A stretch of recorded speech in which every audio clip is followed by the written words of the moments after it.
ዩኔስኮ ባህል ነው ብሎ የመዘገበውን በዓል እናንተ ሃይማኖታዊ ነው ያላችሁበትን አስረዱን። እስኪ መጀመሪያ ግን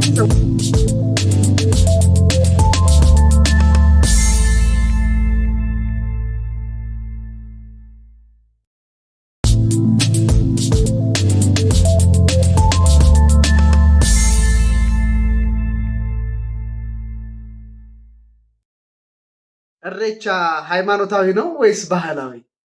ግን አንተ ምን አገባህ? ባህል ቢሆን ሃይማኖት ቢሆን እንዳትሉኝ አደራ። እንደሱ አይባልም፣ ነውር ነው።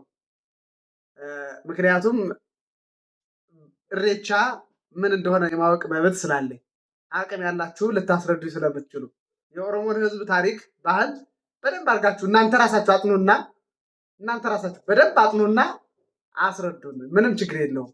ሀሳብ በሀሳብ መሞገት ነው። እኔ ግን በተረዳሁት አሉ የሚለውን ትቼ በተረዳሁት ሃይማኖታዊ ነው ወደሚለው አዘነብላለሁ። ለምን ከተባለ እዚያ ቦታው ላይ የሚፈጸመውን ስርዓት የሚደርሰውን ምስጋና አይቼ ተረድቼ፣ በተለይ ዋቄፌታ ለሚባል እምነት እሰጠዋለሁ ይሄንን በዓል።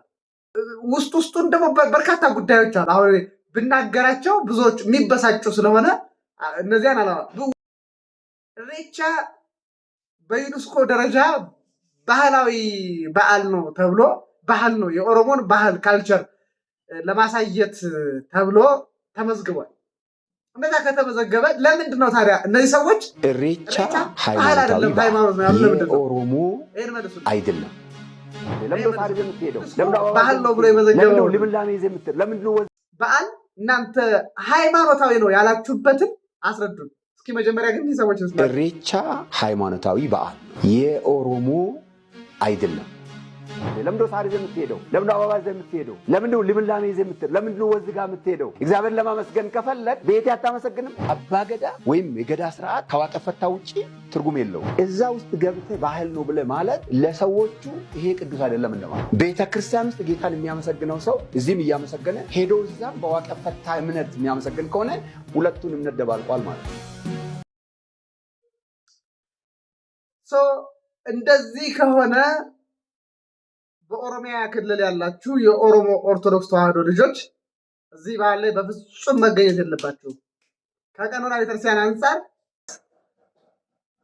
እንደዚህ ከሆነ እንኳንስ የሃይማኖት አባቶች መስቀል ይዘው አሐዱ አብ ቅዱስ ብለው የሚቀድሱ ጳጳሳት፣ መነኮሳት፣ ካህናት ቀርቶ ኦሮሚያ ክልል ያላችሁ ምዕመናን እዚህ በዓል ላይ መሄድ የለባችሁ። ለምን ከተባለ እምነት ከሆነ ከማይመስሉን ጋራ አምልኮ መፈጸም አይቻልም። አምልኮ ማለት መገዛት፣ መለከ ገዛና አምልኮ ማለት መገዛት ማለት። ለየትኛው ነው የምትገዙ? ከየትኛውም እምነት ተከታይ ጋራ አምልኮ መፈጸም አይቻልም። ከኢትዮጵያ ኦርቶዶክስ ተዋሕዶ ቤተክርስቲያን አስተምህሮ አንጻር ይሄ ክልክል ነው። ከሌላ ቤተ እምነት ጋር አምልኮ መፈጸም ቄደር ጥምቀት ያስፈልጋል። እንደዚያ ስለሆነ እሬቻ ላይ የምትሄዱ ሰዎች ይሄን አስባችሁ እንድትሄዱ ላለሁ።